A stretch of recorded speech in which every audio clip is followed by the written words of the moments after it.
Yeah, this is Bang Bang Ray Hawk. This is part two of my little crack and coke, my addiction to it and getting off of it, yeah? So anyway, at this time, I'm not getting on it, I'm really on it bad, yeah? We've done the business. I've got the phones in the car, in the lorry. I drive to my mate Steve. I give him a big box of phones, which he wants to sell, get some money, yeah? Okay, take it. He takes it to a package place, Indian shop, and he's selling the phones to him, get some money. But anyway, I go home, I do the same thing. My mate gives me £5,000, takes some phones. All I want to do is buy crack and get my girlfriend, Ario, and go to a hotel. So that's what I do. I'm in there, getting out my nut. I'm out my nut. My mate phones me up. He said, listen, tell your mate, Steve, get them phones back that you give him. He said, we want to sell the lot for a good price. I said, okay. Phone Steve up. He said, there'd be murders. I said, get them, Steve.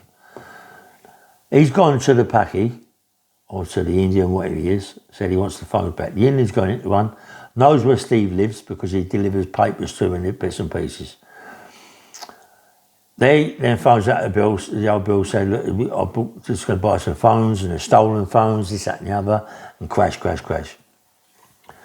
So the old bill go around Steve's house, only 200, nothing special. He said that they come round, team-handed, SPGs or whatever it was, a gun squad come around and bash his door down, all lies there, in the depths.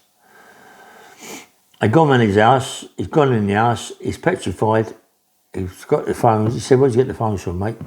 Straight away, boss, grossed me up, right? Rail this, rail that, rail, boom, bum. Said to him in the depths, do you know where Rail lives? He's gone, yes I do. Will you take us to his house? Yes I will. That night, I'm in the hotel, so I'm not in my house. So I stay in the hotel till the morning, come back with Ario, go back to my flat. Ario goes, I give her some crack, she goes. I'm still on the pipe and just enjoying myself. I'm loving it. You know, I've got all these phones, I've got plenty of money going to come. Crash, loving it. So I have a little bit more crack. I'll crash out for a bit of time, but before I crash out, I'll get some rope and tie my balcony.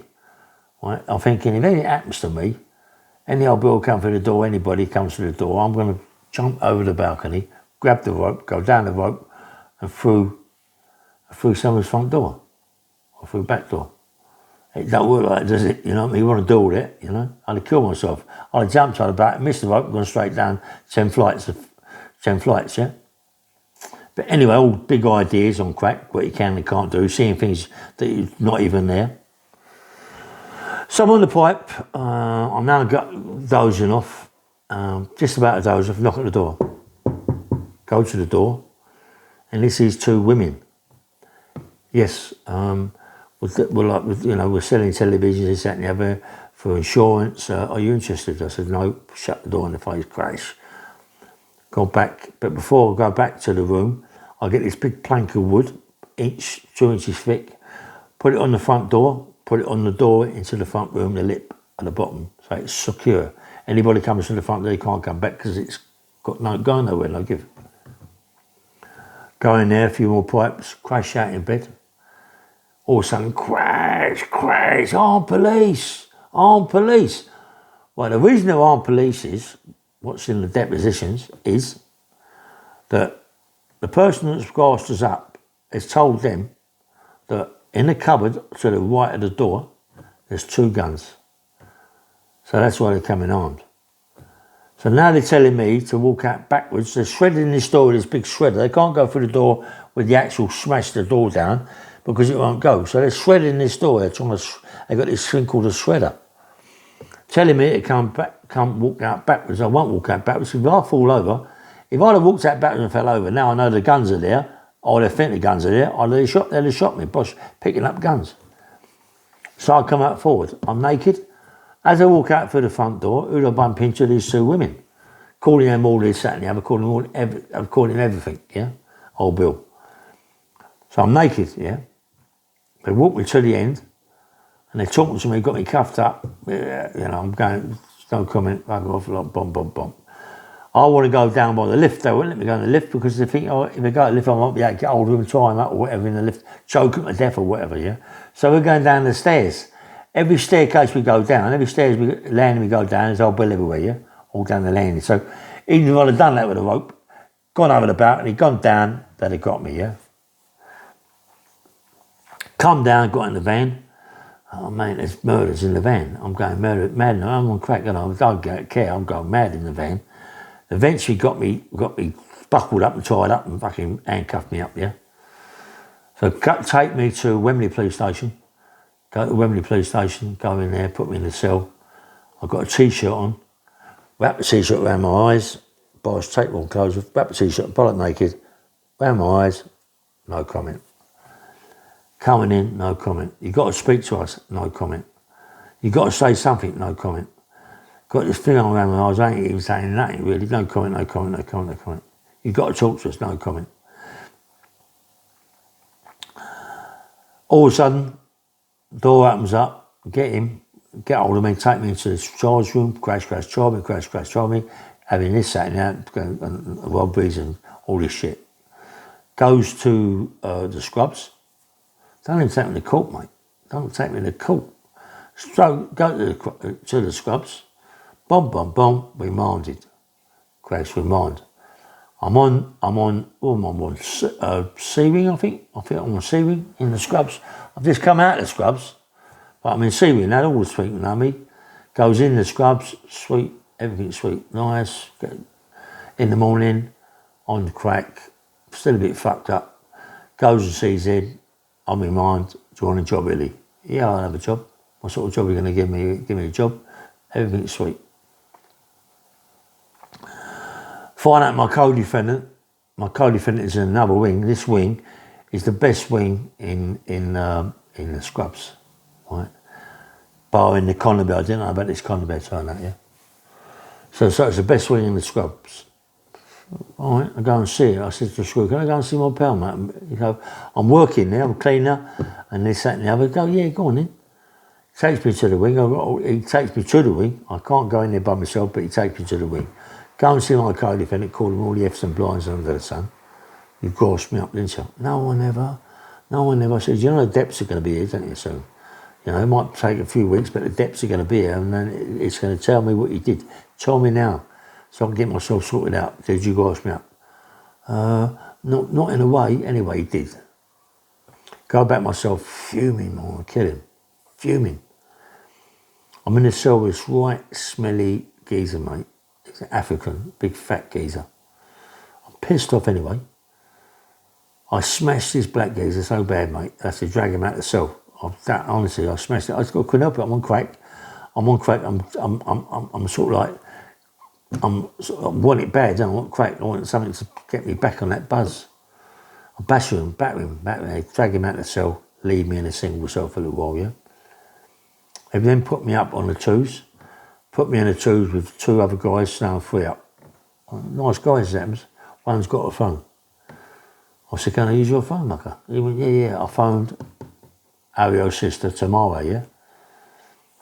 So I'm talking to Tamara. I said, Tamara, I'll be nicked, mate. I said, I'm in the scrubs. Yeah, good, isn't it? I said, what did you say? She said, good, isn't it?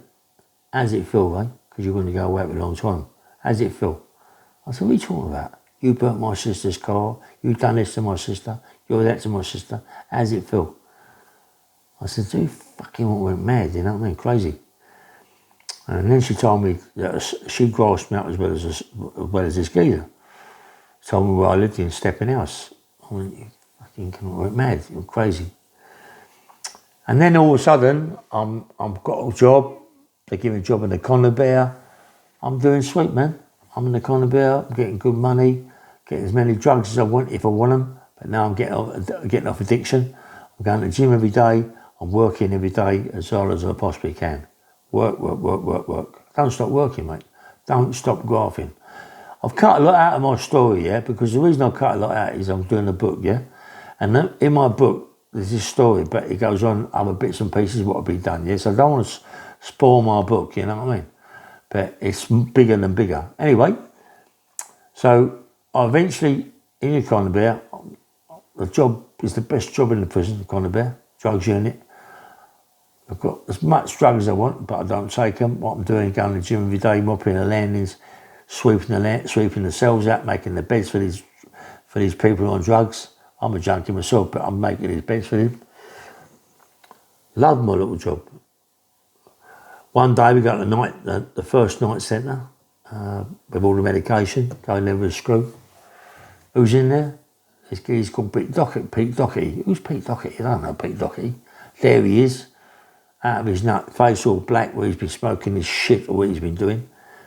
And I said, the screws this geezer. He said, Pete Doherty. I said, who's Pete Doherty? He's a singer, famous singer. So, oh, okay. But all my mind's going, clicking money, right? I thought, hold up. So I get hold of Pete Doherty, but he's telling me there's guys in there that are bullying him because they're buying him crack and heroin, and he's got to pay them big money, right? I said, don't worry about that, I'll sort that out. So I said to Screw, we got to get him over our wing. Screw said, don't worry about it, he's coming over our wing because he's on the rehab. I went, okay. 2 days later, who arrives? Pete Doherty. Where is he? 2 cells from me. Now, Pete Doherty is there. I give him all the clothes he needs. I'm in charge of the clothes, give everybody their clothes, give everybody their bedspreads, give everybody everything. The nick spotless, the wing spotless. I get told to Pete Doherty, I said, listen. I said, how's Kate? Kate Moss. He goes, yeah, she's all right, mate, but she's pissed off. She ain't really standing by me as such, but she sends me cards and letters to say how I am. I went, okay. I said, what did you do with the cards and letters? And he said, I'll keep them, and this, I'm thinking, I said, back and hell. So I then got a phone from my mate. He had it in a one of them washing them bottles, the bottles of detergent, yeah. So in the lid he had this phone. So he got this thing and it was photographs, everything. So I'm taking a photograph of Pete Doherty. I'm phoning my mate up there, said, listen, Pete Doherty next door. I said, look, I'll send you some pictures, send him some pictures of Pete Doherty. He then gets hold of the Sun newspaper, tells the Sun newspaper all about this. They offer me money to get Kate Moss's cards, Kate Moss's letters. He goes out, exercise. I'm going in his cell, looking for these cards, looking for these letters. But little do I know that the screws have already took his letters and his cards. Every time he gets a letter and a card, they take it back. They take it back. They ain't his fault. They know the score, yeah? They're more like doing it themselves, yeah? So I can't find him. But what I can find is letters from him. His letters from other places, in other places where he's been before. So his letters ain't no good anyway. They're no good, really. They ain't no good. All of a sudden, my mate goes, listen, if you get a photograph of him smoking gear, we're going to get 5 or 6 grand. My mate more like got 25, 30 grand for it, but I got 5 grand. That's a bit of a limit what I did, but I did. There's Pete Doherty over there smoking. I've took a picture of him. My mate, I phoned my mate up, sent the photos to him. My mate then gets all the paper, puts it to the paper. In the morning, I'm listening to the television. Who's on the television? Me. Fucking hell. In front of the Sun newspaper, it's Pete Doherty's picture. Me, Ray. It's only me down there, Ray. It's only me who's the street fighter, me, Ray. I thought, oh, I'm in trouble now. All of a sudden, laying in bed, 7:45, crash, my door crashes in. It's this big deputy governor, glasses, big ex-screw, horrible man he used to be, you know what I mean? Put his hands over the door, he went, get your gear packed. You're going down the unit, you're nicked. I said, fuck off. He went, get your gear packed, you're going down. I said, shut my door and shut your mouth, shut my door. He went, get your gear packed. I said, shut my door. I swear to God, if you don't shut my door, mate, I'm going to come punch you one out. Anyway, he shuts my door. 5 minutes after, a couple of screws come in that I know work on my unit. Do me a favour, mate. Do me a favour, mate. You're going to go down the block, mate. Without a shadow of doubt, you're going to go down the block. They're going to come in his team-handed. They're going to jab you up or dart you up, mate. He said, you're going to go down there and you're going to be bashed up. And he said, I said, you want that? I said, no. He said, well, get your gear, got my gear, go down there, and that's it. In the morning, next morning, I see the guy, Bob, you're gone. I'm gone. That day, I'm gone to the mount. I goes to the mount, right? Mount is nothing, mate. There's no big stories in the mount. Mount really is a nick. I learn to behave myself. I learn that if I don't, I ain't getting out. I'm staying in there, mate. And I realised, right, that the mount is the place to do all the psychology. You've got to do psychology to get out. If you don't do that, mate, and being that me, I'm old school, yeah? I know the score. I want to get home, yeah? I want to get out. So the only way I can get out is play by their rules. Play by their rules. These other young kids can do what they like. I've gone through that bit, my other sentences. So I'll play by the rules, mate. Do all my psychology, do what they told me to do. Get knockbacks, do it again. You know, it goes on and on and on. And anyway, this is Bang Bang Radio. Please press the like button and subscribe. There is a lot more to this story that I really can't tell. I don't want to ruin it on my book, yeah? But there's a lot worse things, yeah? But anyway, this is Bang Bang Radio. Please press the like button and subscribe. And good night. Bye-bye.